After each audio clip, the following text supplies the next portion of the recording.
هذا المسمن رائع، كيجي مورق ومقرمش بطريقه بسيطه، كنخرجوا منه لاطه كيف كتلاحظوا كميه اللي هي كثيره، وكيجي زوين بزاف بحال درناه بورقه البسطيله. خاص غير تسمعوا اش قلت لكم باش ينجح لكم. 5 الكيسان ديال الدقيق غادي ديروها في العجانه اولا في القصعه اللي بغيتو. غادي نزيد عليها 2 معالق ديال الزيت، ممكن ديروا معلقه ديال الزبده وحده ديال الزيت، بياض بيضه والصفار احتفظوا به ضروري تغطيو عليه، شويه ديال الملحه وكيس من خميره الحلويات. غادي نزيد الماء ونديرها كتعجن حتى جيت كاس عامر، وماشي وما واصلش كاس ثاني، ما واصلش النص، تقريبا الربع. دلكات مزيان وغنديرها في بلاستيك غذائي، ممكن غير تجمعوها وديرها بلاستيك غذائي، راه غادي تطلق لان باقي الوقت غادي نديروا عاد الحشوه وتبرد. 2 حبات ديال البصله غادي نديرهم في الهاشوار. بالنسبه للبنات اللي كيقولوا لي واش جربتي الهاشوار ديال الكالور، ها هي راه وصلتني زوينه حتى هي بزاف. نخلي لكم المعلومات ديما في اول تعليق. كيكون فيها 3 اللعيبات اللي كنديروا فيهم الماس. وبالنسبه للموس ما تحاولوش تقيسوه بيديكم، راه ماضي بزاف، انا سبق لي خدمت بها وجرحاتني. المهم هذه هي زوين فيها انها كتهز 5 لتر كبيره، كيف لاحظتوا هاد لوبول ديالها كبير. هادو الماس كاينين في هاد اللعيبه هادي، ضروري ما تحتفظوا بهم باش يلحفاو هادوك، غادي تلقاو هادو. صافي انا هنايا غادي نحتاج 2 حبات ديال البصله اللي غادي نشلضوهم. ضروري ما دوزو كلشي في الهاشوار لان خاص كلشي يكون رقيق باش ما تقطعش لينا الحشوه اولا المسمن. غادي نقردهم رقاقين بزاف، وبنفس الطريقه 2 حبات ديال الفلفل حتى هما غادي نقردهم. بالنسبه لهاد البصله غادي نديرها في هاد المقيله، ندير عليها شويه ديال الزيت سواء النباتيه اولا زيت الزيتون، وشويه ديال الملحه، ونرد كل شيء حتى كتنزل دغيا دغيا كتنزل البصله لان انا قردناها رقيقه في الهاشوار. زدت عليها 2 حبات ديال الفلفله كيف لاحظتوا حتى هي رقيقه بزاف. صفيتها من الماء، و250 غرام ديال الكفته خلطت ما بين لاداند وديال البقري. درت هنايا التوابل ديال الكفته وشويه ديال الحار تحميره وحتى الخرقوم راه زدت. خليت كل شيء طاب ديما على نار عاليه، وزدت مربع واحد من الشعريه الصينيه اللي درته في الماء وقطعته رقيق. خليت الحشوه كتبرد ومشيت للعجينه اللي كترطب مزيان في هذيك البلاستيكه، وقسمتها على 12 كويره، كل كويره فيها ما بين 72 حتى 74 غرام.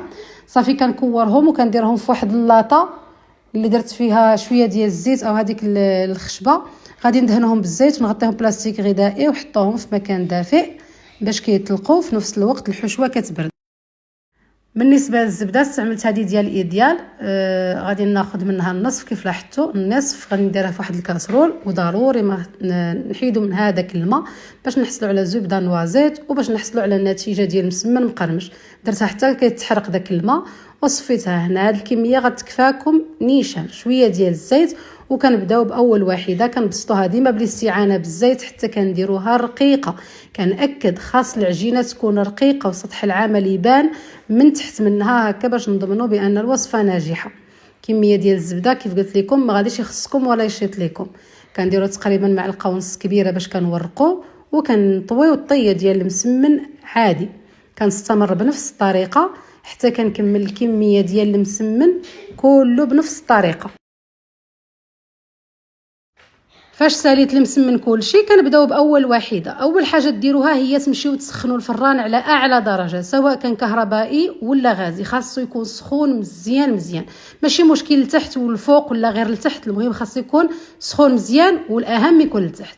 كديروا الحشوه، انا درت شويه ديال الحار الحشوه والجبن، وتحاولوا انكم دوك الجوانب ما يبقاوش كيبانوا، وغرسوا فيهم واحد الحبه ديال الزيتون وحطوهم في اللاطه باش تجيكم سهله. كنخدم بهذه الطريقه، كندير 4 ب4 3 ديال المرات في الساعه كنسالي. الحشوه راه كتكفينا، كديروا هذه الكميه كيجي المسمن عامر. بالنسبه للجبن ماشي ضروري، والحار كيبقى اختياري.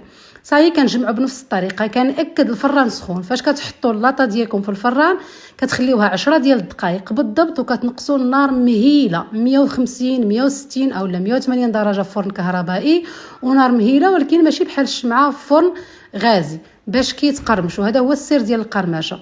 غادي نهز هذاك صفار البيض اللي كنت خليته، كتحاولوا تقرصوهم واحد شويه باش ما يبقوش هكا مقبين، وزدت ليه شويه ديال الزيت، ممكن شويه ديال الحليب، وكدهنوهم كيف قلت لكم، وتدخلهم الفران لمده ديال 10 دقائق على هذيك النار العاليه، وكتنقصوا النار وتخليهم كيطيبوا. الا خليتوهم من الاول على مهلهم بحال كيبسوا عادوا كيتعطلوا لينا في الطياب، لذلك 10 ديال الدقائق ونقصوا عليهم النار وخليهم كيتحمروا كيخرجوا بحال هذا الشكل اللي كتشوفوا معايا. كيذهبوا اللون ديالهم كيكون زوين، كياخذوا واحد القرمشه كيجيو زوينين بزاف. انا متاكده الا تبعتوا الطريقه والنصائح غادي ينجح لكم، واعتمدوهم وسجلوهم عندكم كيجيو رائعين وشبعين.